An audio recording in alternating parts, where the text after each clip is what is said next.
Alright, mga ka-plastic. And this is me again, Bixu.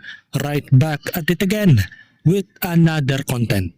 At isang viral na naman ang aking tatalakay ngayong araw na ito o gabi sa inyong lugar. At ang tatalakayin po natin mga ka-plastic ay ang tungkol dito kay Rosemary Tan Pamulaklakin mga ka-plastic, na kung saan hindi naman sa pag-aano. Kung ikaw ay isang negosyante, talagang paiiralin mo yung pagiging kasakiman mo kapag ikaw ay nagpapasahod ng mga tauhan. Parang hindi na kasi patas sa panahon ngayon yung mga ganitong bigayan mga ka-plastic. Ayon dito sa viral post ni Rosemary Tan Pamulaklakin o Rosmar, in short, sabi pa niya dito, quote-unquote, looking for magbabalot ng parcel. Piso per parcel.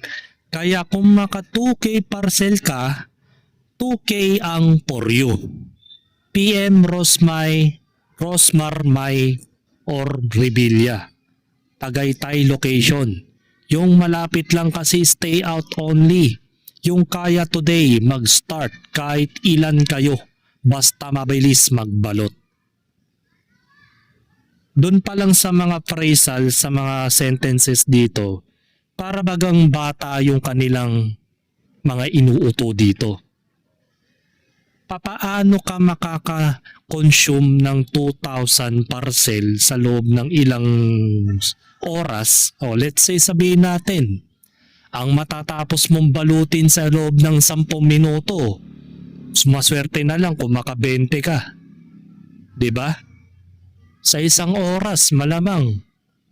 Kung ita-times natin ng 10 minutes times 2 is 20 pieces.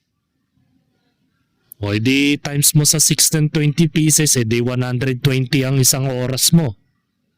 So wala naman siyang sinabi kung gaano katagal ka magbabalot ng parcel sa loob ng sa loob ng full-time na full-time na duty mo sa kanya.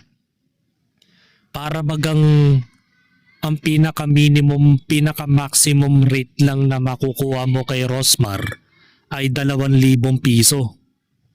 So parang ini-imagine sa'yo na pag nakapag 2,000 ka, saka ka lang makakatikim ng 2,000 piso. Diba? Ganito kasi mga mindset ng mga kuripot. Mga ka-plastic, I'm sorry to say, mas maganda na lang sana kung ginawa na lang niyang arawan. 'Di ba? O let's say ang arawan ngayon is 755 per day. O hindi na mabigat sa kalooban niya 'yon. Yung hindi matatapos, ibase na lang sa OT. O 'di ba? Sa 8 oras na duty niya o di yung OT niya o magkano yun, di aabot ng 2,000 yun. Mga ka-plastic. Ito kasi yung produkto na sinasamantala yung kahirapan. Para sa akin lang Kaya may mga nag-comment. Mga Stephanie Rosanabol, Cheryl Ann, Lugagay, wag na tayong choosy. Yan kasi yung mga produkto ng mga taong no choice na. Sabi naman dito ni Joshua Villamor, grabe piso per parcel, 1 hour 60 minutes. Halimbawa kaya mo magbalot ng isang parcel sa loob ng 1 minuto. May 60 pesos ka sa isang oras. O, di ba parang halos parehas lang kami ng computation. Kung 8 hours ka magbabalot, 60 times 8, 480 lang yan. Totoo, hindi aabot ng 2,000 yan. Napakagunggong naman yan. Kung paano na lang kung metikuloso tong si Rosmar, ay putang ina, wag naman ganito yung balot mo. Napakagulo naman ng pagkakabalot mo. Inaapura ka. Diba ganyan ang mga utak ng mga bukod sa mapanglamang, swapang sa pera, bukod sa mga ganun, Hahapitin ka pa sa oras. Alam mo, mas maganda na lang, Rosmar, bumili ka na lang ng makinarya na kayang bumalot ng libo-libo. Meron namang ganun eh. Mag-search ka lang sa online. Meron mga packaging, may mga repackable na machinery na pwede mong bilhin. Yun nga lang, mapapamahal ka. Pero one time naman yun. Pang lifetime naman mong magagamit yun habang buhay kang magdinegosyo, di ba? Pero yun mo, kahit sino, kung gagamitin natin ang mathematical method, ang mga measurement o scalability ng tao na may kakayanang magbalot ng maayos. Siguro kung bara-barang balot, kaya ko talagang 2,000 yan. Alam mo yung tipong pag nakakita ka ng sabon, no? Ano ba? Sabon yung, di ba? Sabon kasi usually yung negosyo ni Rosmar eh. Bunot, sabay balot, tapos takip, tapon. Bunot, ano ba? Tapon, yun. Ganun yata ang gusto niya. Pero kung halimbawa, matikuloso to si Rosmar, ay hindi naman dapat ganun. Dapat lagyan mo ng bubble wrap. Napaka-imposible yan. Sabi nga ni Kayla Nicole, baliw daw eh. Pwede ba yung Tagaytay tapos galing ng Maynila? Naghahanap nga ng Tagaytay din eh. Yung kaya niyang utuin. Puta, kahit akong desperado, hindi ko papatulan yan eh. Ang sakit na nga sa balakang ang umupo ka ng matagal. Tapos piso lang per ano. Maganda yan, kontrata. 1.5. Pero pag lumampas sa oras, additional 1.5. O, di ba? Call tayo dyan. Pero kung ayaw niya, malabo yan. Magnenegosyo ka tapos ngayon mamomroblema ka ng tao. Magbabalot ng produkto mo. Diba?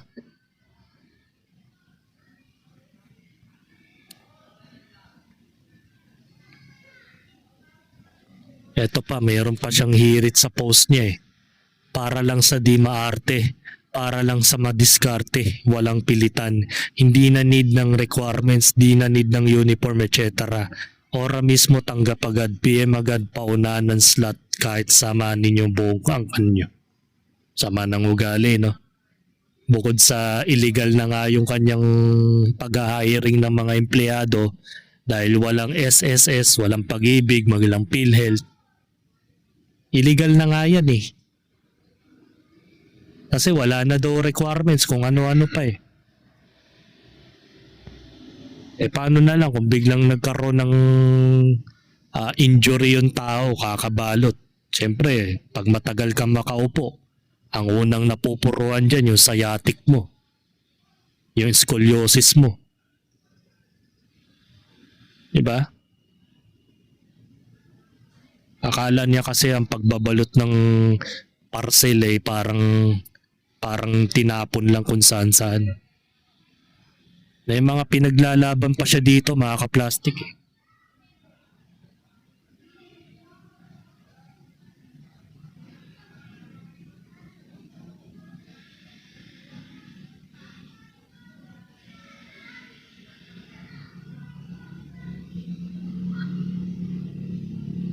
Ayan, minsan kasi akala natin tamang ginagawa natin. Gagawa ba tayo ng alam nating mali?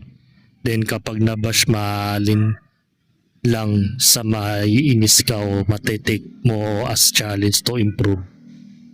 Alam mo kasi, kaya ka nababash, una sa lahat, hindi na kasi makatao yung piso per balot ng parcel. Kahit sino itanong mo, hindi na po uso yan. Maaari sa panahon mo, mga panahon ng 90s, kasi nga hindi pa ganong kataas pa ang presyo ng mga bilihin nun. Pero yung ngayon, sa panahon ngayon, kahit nga pamasahe sa jeep, hindi ka na makakakita ng 8 pesos kada pa minimum fare. Di naman tama yun. Ikaw, milyonaryo ka, milyon ang kinikita mo sa mga negosyo mo, tapos bibigyan mo lang ng piso. Okay na lang sana kung plinag-rate mo na lang sa 1.5. Full-time duty, 1.5. Kung ilang araw man sila matatapos dyan, di bawing-bawi sila sa pagod. Meron pa siya dito biruin mo, ganyan. O sa parcel na yan, ilan ng laman ng bawat box niyan, mga ka-plastic? Diba? Ilan ng bawat box niyan, ilan ng laman. Tapos hindi naman dapat basta-bastang balot lang dahil may mga bubble wrap pa yan. Gagamitan mo pa ng cutter yan. May sticker pa yan. Hindi agad-agad yung balot niyan, mga ka-plastic.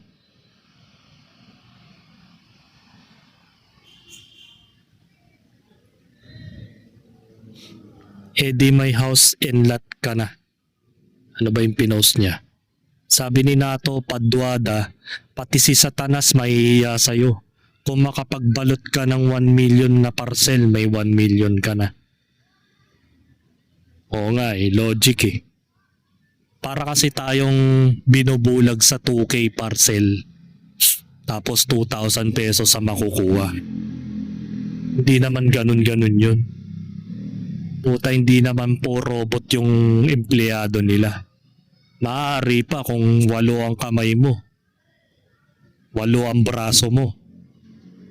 Yung 8 braso na yon, lahat gumagalaw, lahat bumabalot ng parcel. Di ba?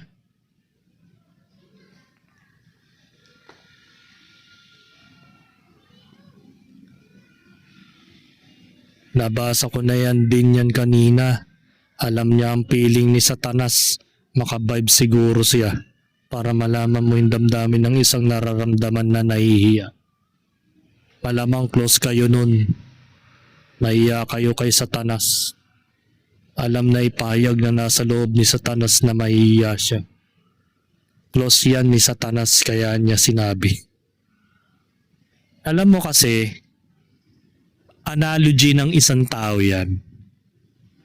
Kaya pag sinabing nahihiya si Satanas sa'yo, ibig sabihin, yung pagiging kasakiman mo, hindi na marireach ni Satanas. In the way na, bakit kailangan mo, kung halimbawa nga lang, kung walang yalang to si Rosmar, baka bitching ko per parcel na lang yan Bago ka makabao ng piso, 4 na parcel pa yung bubunuin mo Diba? Yun yung analogy ng mga bashers. Hindi dahil sa sinasabi nila na siya siguro alam niya si Satanas o siya si Satanas. Sabi nga ni Angel Pagikan, basta Chinese, ano talaga. Ganun talaga mga Chinese. Inaalipin tayo sa sariling bansa natin. Na dapat sila ang alipin dito Dayo lang sila pero lakas nila manlamang ng pera. Diba? Imposibleng makapagbalot ka ng madami dyan. Hindi naman mabenta ng product niya, Char. Hindi naman natin tinitignan dito kung mabenta yung kanyang produkto o hindi. Pero ang para sa akin lang, yung effort ng tao, para naman tayong sinasampal ng kahirapan, mga ka-plastic. Kahit sinong desperadong maghanap ng trabaho ay hindi papatulan. Kahit badyaw siguro, hindi papatulan yan Mas gugustuhin na lang niyan tumambol sa highway kaysa sa at least sa pagtatambol niya, pwede pa siyang kumita ng 1,000 sa buong maghapon Higit pa sa 1,000. Halimbawa, makachamba ka ng mga nilimusan mo. May matsambahan kang 100 ng binigay sa'yo. Di ba? Doon pa lang, less effort ka na, meron ka ng ganong kalaking pera. Samantala kay Rosmar, bubunuin mo pa 100 parcel. Sasakit pa yung likod mo. Babalakangin ka na, di ka pa kumikita ng 1,000. Kumita na naman ng malaki si Rosemary. Palato naman dyan.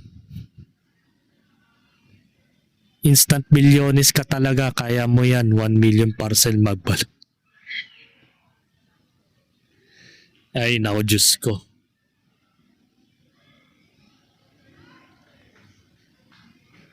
Eto, meron pa. Binabash kasi siya araw-araw eh. 5K lang daw ang babalutin. Ate, marunong ka pa sa akin. Anong 5K? Ayan, combo namin ng staff ko. Huwag kasi mag-imbento. Ang dami namin pending orders tapos 5K lang ang pababalot ko. Sabi kaya daw maka 2K pag masipag. Paano kung 5K lang yung parcel pero 50 yung mag-aati-ati? Ilan ba ang arborin mo for meeting kagabi? Biyan balot. 72 bucks. Naglalaman ng 57. Tama ba? 4,104 pieces. Ito po yung dumating na una po, nabalot lahat. Okay, rush ko na yan. Ayan, bla bla bla. Pinaparush po na mabalot lahat na may delivery po mamaya. Makapasok po ako. Mabuti pa yung mga seller na yan. Pabanjing-banjing. 20K na kasama bagong dala kagabi. Kung magbabalot sila ng ibang product, bayad din ba yon sa kanila per balot? Oo. Lahat basta 1 item piso, ganun. Yun product, pag ubos, abo-arborin. Okay, noted. Karoon pa ng voice recorder. At date inventory, August 20, soap. 11,000, 6,000, capsule. Random yan, mga random products. Naabot ng 6,000, 4,000. So matotal, piso. Patik, alam mo na kung magkano yun. Alam mo kasi, hindi naman natatama yun. Kung hindi mo kayang magbayad ng malaki, daanin mo na lang sa minimum wage. Para hindi na mabigat sa pandinig ng mga taong ininsulto mo, mga kaplastik. Ito, mayroon pa siyang pinakitang video dito. Ganito milagso, ginupit-gupit namin yung bubble wrap, tapos babalutin dito, tapos iti-tape ng ganyan, tapos Ayun, no? lalagay dito. Pag Eh, nalagay diba? mo na dito, saka lang piso. Saka lang magiging piso yan. Ganun mo. Ay, sino ka dyan? Ay, chef! Ayan ang mga nagawa namin. Yan, no?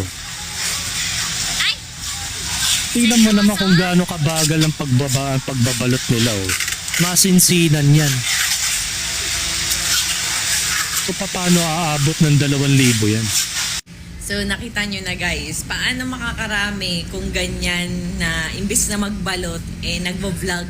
So ang kailangan ko po ay tagabalot ng parcel dahil nga po nasa 100,000 parcels yung kailangan nating ibalot. So hindi ko naman akalain na imbis yung tagabalot ng parcel ang makahire natin sa pakyawan system natin na Pinos, vlogger pala.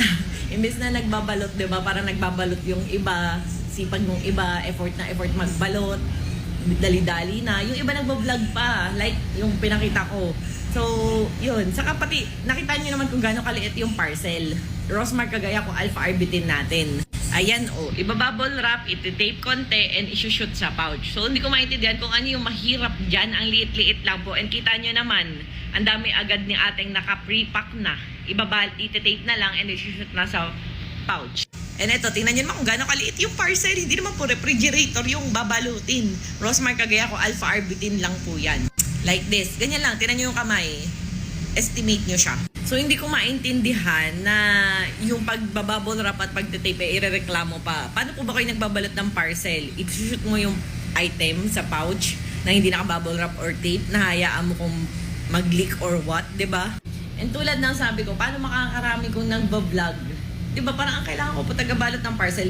Ang sabi ko sa post ko, yung masisipag na determinado, na gustong kumita para sa pamilya, na nahihirapan sa mga maraming mga kailangan pang barangay clearance, NBI clearance, police clearance, sa mga resume. Sa akin wala, as in tinanggap ko, basta mag-chat kayo, inuuhan kayo, pumunta kayo.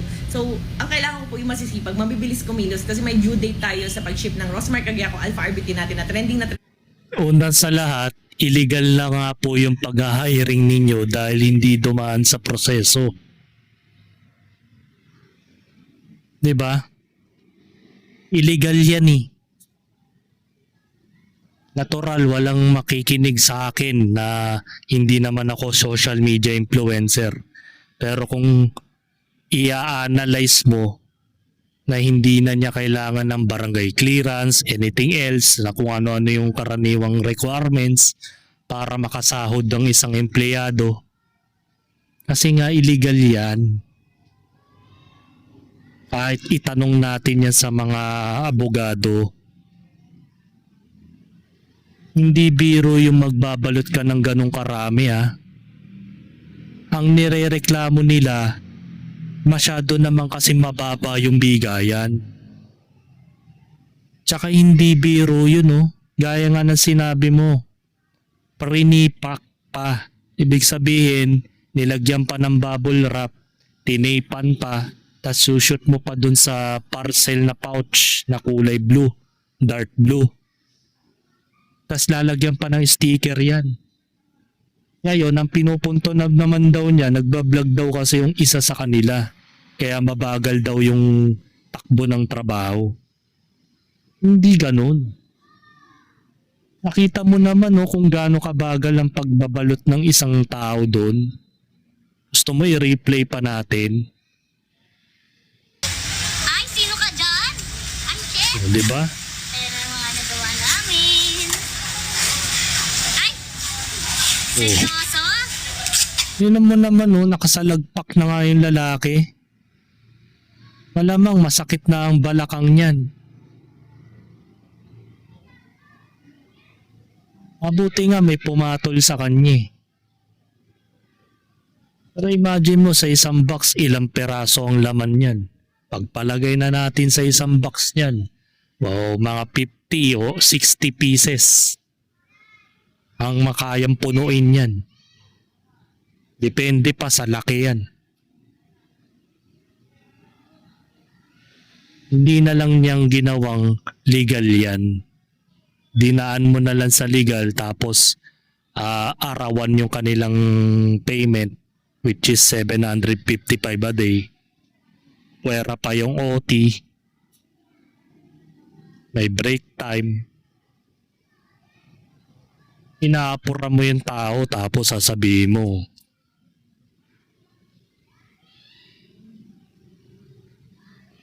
naninisi pa na para bakit daw nag-vlog. Kaya bumagal daw yung trabaho.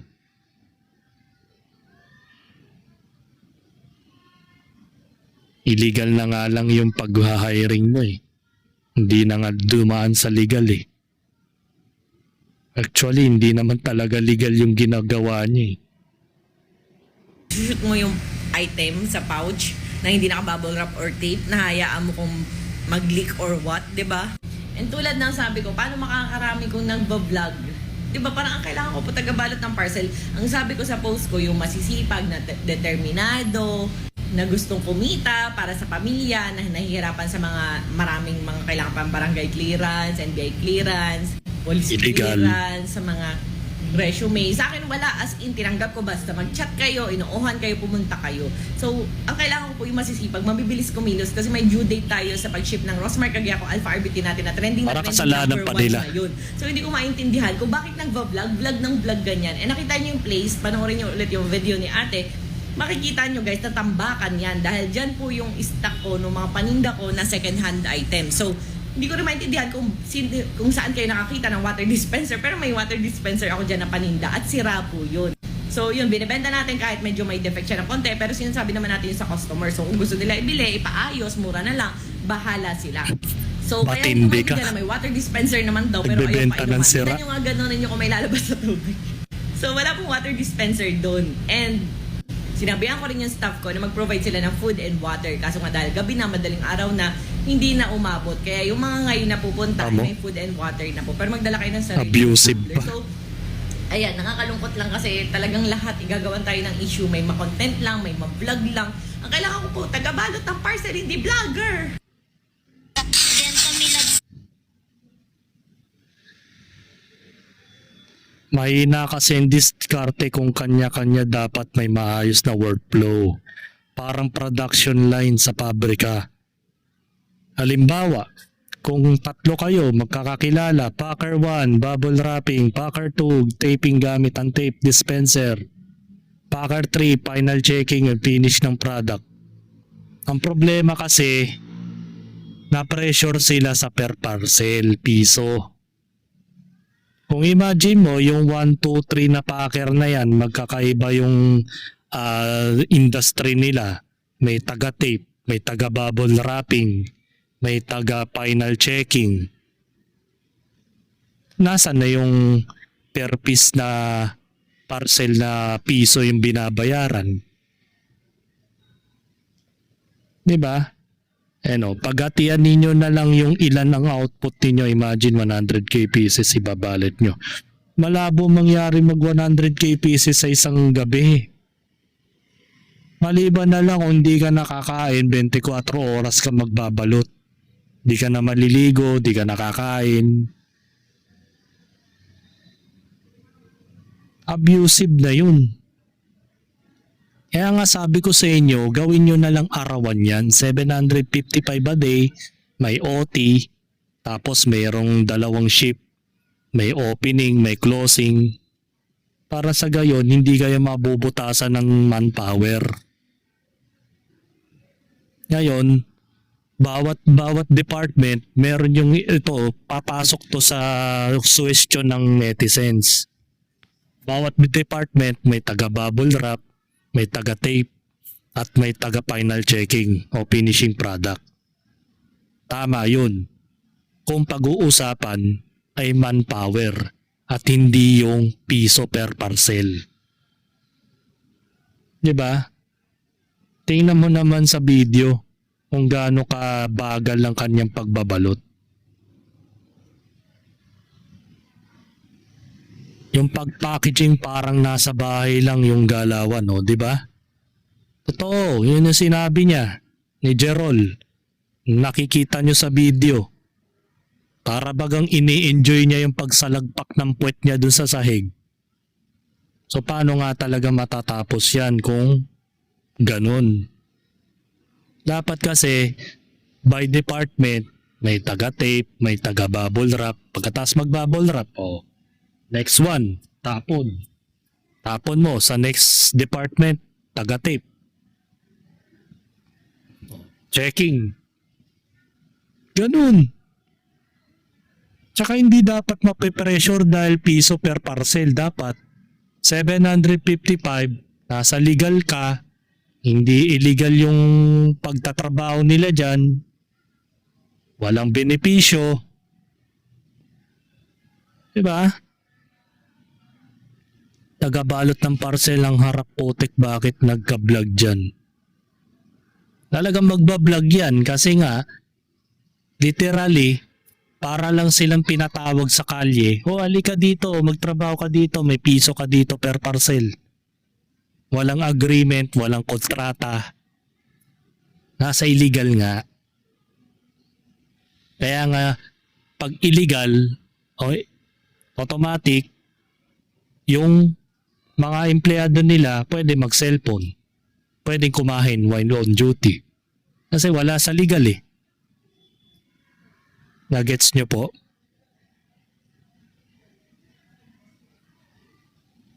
Kahit ako hindi ko papatulan to. 1,000.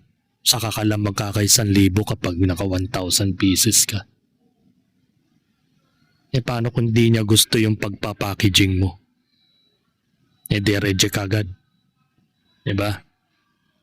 So para sa akin, Rosemary Tan, maghanap na lang po kayo ng agency na mag-hire ng mga ganyang klaseng manpower. Para na sa gayon, hindi ka na mamumroblema na magbabayad ka ng piso-piso. Para baga kasing ginawa niyong bata yung empleyado niyo eh. Nakaka-insulto nga naman, mga kaplastik. Hindi naman masama yung mga ginagawa niya, pero para sa akin kasi hindi kasi tama eh. Hindi kasi makatao yung ganong klaseng pagpapasahod sa mga empleyado. Kung hindi mo kayang bayaran ng malaki, mas maganda na lang na gawin mong legal yung kanilang pagpapasahod per day, 755. Tapos, sa gayon, di ka talo. Diba? Kaysa naman yung magkukonsume sila ng 2,000 peraso saka ka lang magkakaroon ng 2,000. Nakakapagod yan. Tsaka hindi mo rin masasabing aabot ka sa ganong karami. Hindi ka naman robot. So hanggang dito na lang ang aking opinion, and this is me again, Big Sue. Lagi nagsasabing ang mga plastic ay matagal mabulok dahil ang mga plastic ay toxic. Kaya, what's up mga ka-plastic? And this is Combid commentary video ng video live stream. Signing out. Alright. Mga ka-plastic, kung nagustuhan nyo ang aking video, isubscribe nyo lang ang aking channel. At the same time, i-hit nyo rin ang notification bell at yung all para ma-notify kayo sa aking susunod ko pang video sa aking YouTube channel. Maraming salamat po mga ka-plastic.